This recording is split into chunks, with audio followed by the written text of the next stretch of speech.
Hello everyone and welcome to another Paragon video. Today we're going to be going over a full game commentary on Iggy and Scorch that I played recently.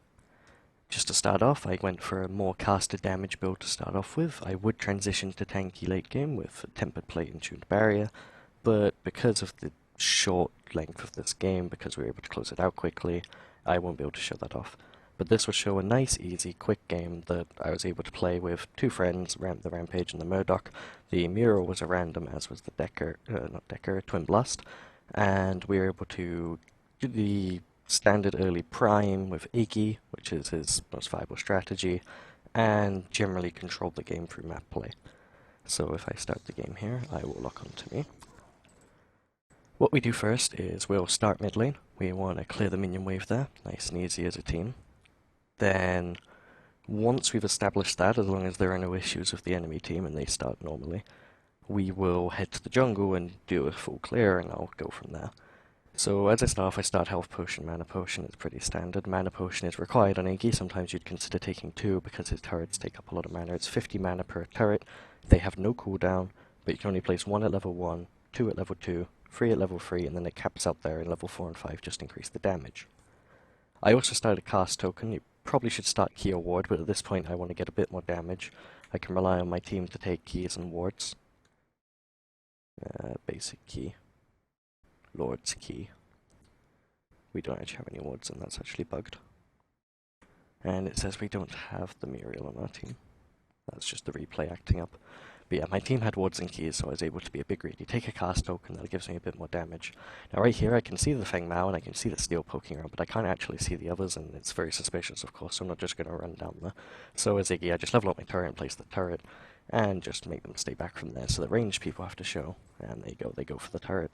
I'm going to throw down another one just to make sure if there's anyone else there, and they all show up. So we're just going to back off nice and easy.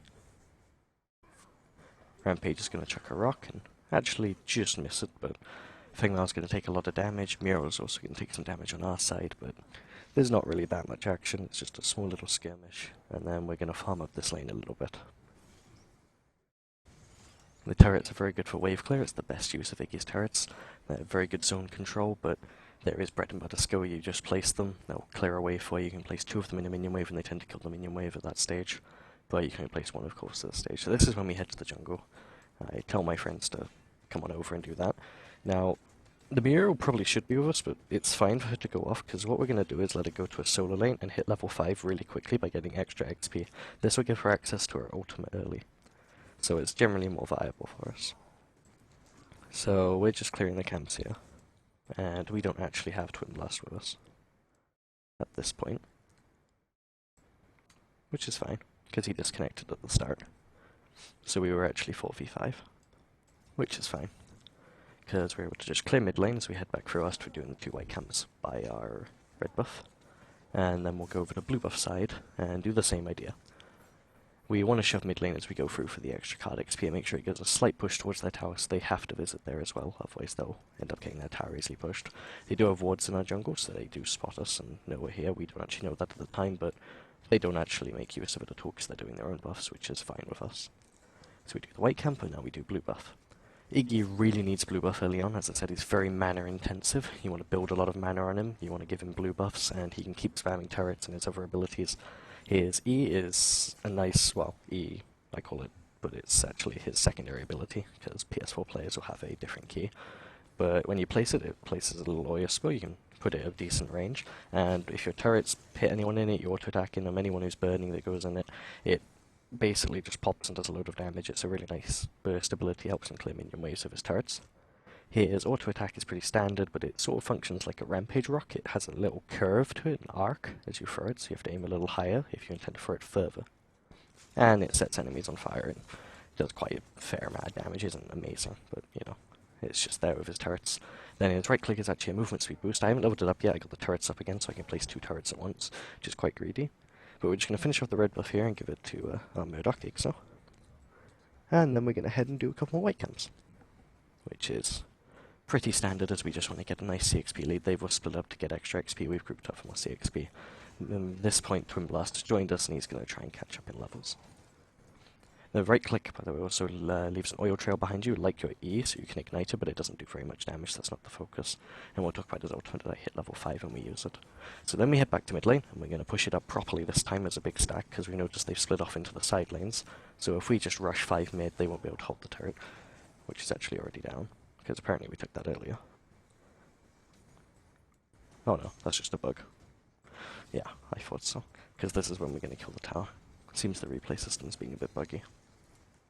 So we get a nice easy tower here. Steel's unable to contest at low HP. No reason for them to stay, they should just back off. And then we clear the wave. At this point we've got ridiculous map control of the mid tower down, we've got our buffs and everything. So we start heading over towards the Murdoch. We see him on the right lane of the minimap, but then I decide, wait, Prime's up, let's just do Prime. Why not? We've got Iggy, and this is how you do an early Prime as Iggy. You just jot down your 2 turrets, you have a Rampage tank in it, and it's really easy to do. It's level 1 Prime.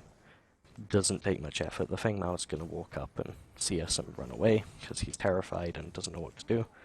So he's gone. My turrets run out. They actually run out after 13 seconds of shooting, so bear that in mind, but you can just replace them. I have just enough mana to put one more down. And it should be a nice easy Prime, and this is the best strategy to do with an Iggy and a Rampage on your team, because Iggy can kill the Prime really quick, Rampage can tank it, and not only that, Rampage is a really good orb deliverer with his extra mobility and ridiculous tankiness. So we're going to let him pick that up as I recall back to base. At this point at level 4, I'll pick up my right click now, just for the extra mobility. It's a 1-point wonder, you just want to keep it at level 1. You want to max your turrets, of course, extra points in E. I actually level up the auto attack again this game. I'd usually level up the E a bit more, but the auto attack is a little more important at this stage because we're going to be pushing towers a lot. Our inhibs are also bugged out. So then we're going to head to right lane, because, of course, well, left lane on the minimap is right lane for our side. We're going to head right lane because, of course, the Prime delivery is that direction. So Rampage is going to follow us through the jungle, and I'm going to shove up the lane. The Sparrow is going to go towards the Harvester. I think she might be placing one.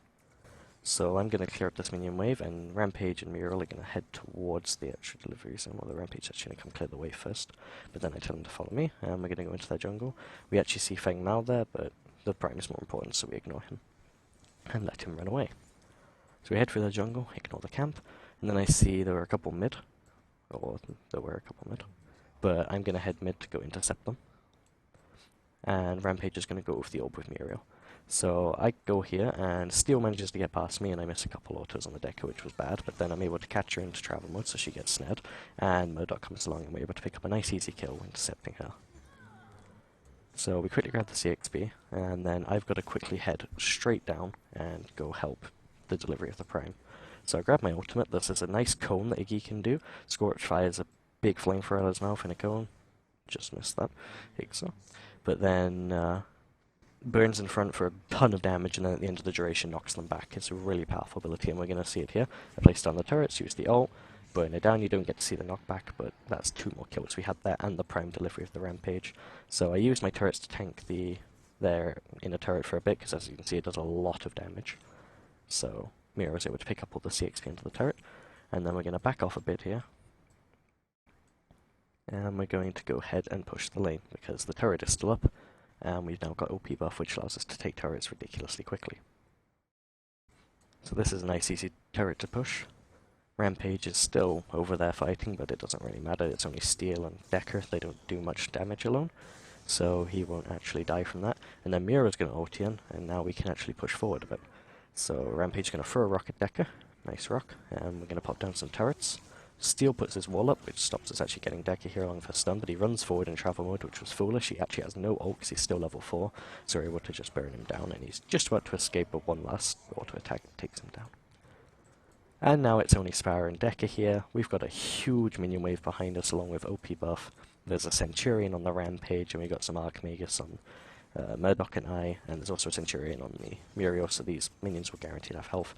I shouldn't have walked so far forward then, we had no minions until the turret, and Decker actually stunned me, but luckily we got Muriel and she can shield me. So we go up onto the ridge here so we can shoot over the Decker ult into the tower, so it doesn't really do much for her. And with the OP buff again, the turret goes down nice and easy. Again, the visual bug says it's not there, but it is.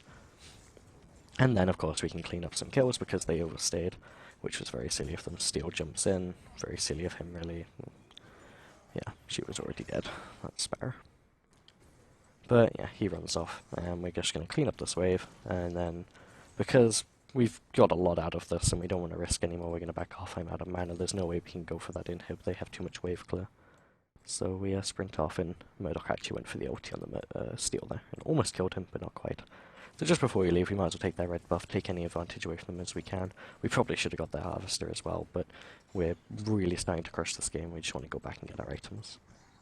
So I started a meltdown on Iggy for extra damage and put a major cast in it, more damage, and I'm going to put 2 more in here, and just, it's a lot of damage with some penetration. Allows you to deal crazy damage with your turrets and your spell and your ult. And then I'm actually going to pick up a Wellspring for a tiny bit of mana and put another major cast in, again, just more damage. What will end up oh no, I put an advanced mana in this one, so I have the more mana pool so I can place more turrets. I end up upgrading that fully with mana and then getting another meltdown with damage. I'll get a couple tanky items, a tempered barrier and shoot plate if the game carried on longer, and also a second meltdown with some more damage in, because that just allows Iggy to deal crazy DPS of his turrets and team fights in an AoE, and his ulti, if placed correctly, like in a Decker ult or something, can do a lot of damage. So again, we're just going to keep pushing while we've still, I think the OP buff's actually run out now, but while we've got a big advantage, we're going to head to left lane, right lane on the mini-map over here.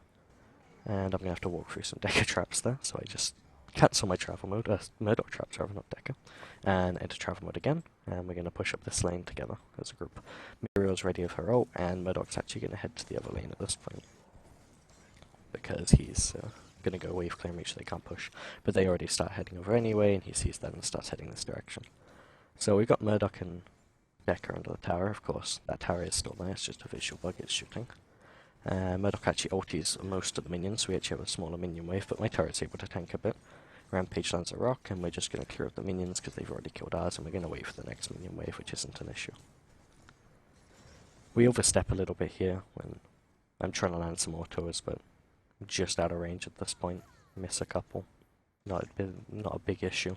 Missed the Decker Q. Murdoch lands an auto on me, and then Feng Mao comes from behind us, which is really bad because he gets a lot of damage on me, but we're able to lock him down and burn him down before he's able to do much else. If he got his ult off, I would have died there for sure. Good flank by him, but his team didn't follow up very well, and the Decker ult was very poor. So I'm just going to go up into the shadow pool here and throw a couple turrets down. Nice and simple. As we can see, Muriel and Murdoch on the other side going for the inhib while we're pressuring this. But I have told them to come over, but Muriel's ready to ulti over any second as soon as we go on this tower. And Murdoch's going to head over manually, and there's the Muriel ult. Managed to burn down the Murdoch a little bit. He's very low under that turret. We've got a minion wave coming to get into that turret to push. And I accidentally just skipped back. I'll find the right position again. There we go. That's just before Feng flanked us. So yeah, and then we're just going to continue pushing this and try and take the tower. Nice and easy. Murdoch's really low. TB ults, misses a bunch of shots, but manages to land a couple in the end. Muriel's here now, so we've got the shields to keep us alive. And then I think, yeah, TB's going to run up there and get the card XP. Easy tower. Sparrow and Decker can't defend. Sparrow's actually going to overstep here, thinking she's safe under the tower, but I'm going to keep her from entering travel mode, and then Rampage can land an easy rock, and that's just a nice easy kill. Not too difficult. So now we can pressure inhib basically. Murdoch shooting at the Decker under the inhib. She can't really do much. That inhib is there, I think. Yeah, it is. It's just flying in the sky because, again, the replay bug. Steel lands a really good ultimate there and actually pushes Muriel into the Decker and actually goes down because Feng Mao's there as well, which is pretty bad for us. So at this point I'm thinking we probably have to back off. But Murdoch tries ulting the Feng Mao, hits him, but doesn't really do much. There's still a steal behind me, and I'm going to take a lot of damage here from the Feng Mao because I didn't notice him teleport behind me because of my poor map awareness. He lands a really good ult, and I get some turrets down, and I'm going to have to dodge and weave here because I can see the Murdoch ult, but it just misses me. Just about, and I'm able to pick up the Feng Mao kill, and then of course, this low HP I'm going to have to go back to base because there's not much I can do without being one-shot. But we got another inner turret, and at this point, there's just inhibs left to take along with the middle inner turret, which is a really difficult one to take because of the places on the map. It's very easy to rotate to from other lanes. But we've got all the wave pressure, everyone set up the minion waves correctly to push in on slow pushes, so they build up big waves. And we're going to head straight back to Prime, because if we can get a second Prime now, we can easily siege an inhib with the team, and they won't be able to do much, especially with Rampage being able to ult underneath with the extra HP from Centurion. This is me just standing here typing. So at this point, I've finished my Wellspring, huge mana pool, almost 1,000. I've got a second Meltdown, more damage, because we just want to try and close this game out quickly. And casters like Iggy, Gideon, Gadget, they do a lot of damage early on. You want to abuse that very strong early game. So that's why I build so much damage on them, so we can abuse that early game, get ahead. If they end up not getting ahead early, then you're not getting your carries ahead. You do have to transition into a tanky utility role, or you won't be useful because the carries will just two-shot you and you won't do enough damage, because their abilities scale pretty poorly. So again, 3 turrets onto the Prime. Rampage gonna tank it. He takes basically no damage, even though it's level 2. We've actually got Becca trying to stop us doing it this time. She actually noticed us, and she's gonna hang around. There's not much she'll be able to do as long as we just keep DPSing it down, place more turrets. And it's going to go down pretty slowly. Level 2 is pretty difficult, especially as we're only level 7, 8-ish, 9 on the Muriel, because you solo laned a lot, which is really good because Muriel scales well with levels over items, so card XP is not as valuable, but until 40% CDR at least. So we're able to burn this down. Decker's actually going to try and sneak around and try and steal it again, but we're going to cut her off. She'll die if she keeps going, and she knows, and she actually dupes that TP twice. He's not very aware. So, but yeah, there you go. I get the Prime, but I'm going to drop it and let Rampage take it. And then we're going to head into the jungle base. You can see the timer. They're pretty much about to give up. So this is pretty much the end of the game. They're going to surrender. But if we did deliver the Prime, we'd siege and inhib, easily take one. Probably the one right there that's actually lost a bit of health. But yeah, as we head into the jungle, you can see Steel there. He's going to get snared, he's going to get DPS down, and at this point he's just going to ult just before the game ends. But that'll be the end of the game. And it's a nice solid game that we won through map play, and I'm very proud of it. The team followed up well on my goals that I was doing, and we got early Prime, abused it, and that's a really nice, simple game to play Iggy. They didn't capitalize very well, even though they had the right warding. They should have grouped more often instead of splitting up. And there you go. That's an Iggy game that I played recently. I hope you enjoyed, and I hope you learned some things, and I'll be doing another one next week. Thank you very much for watching.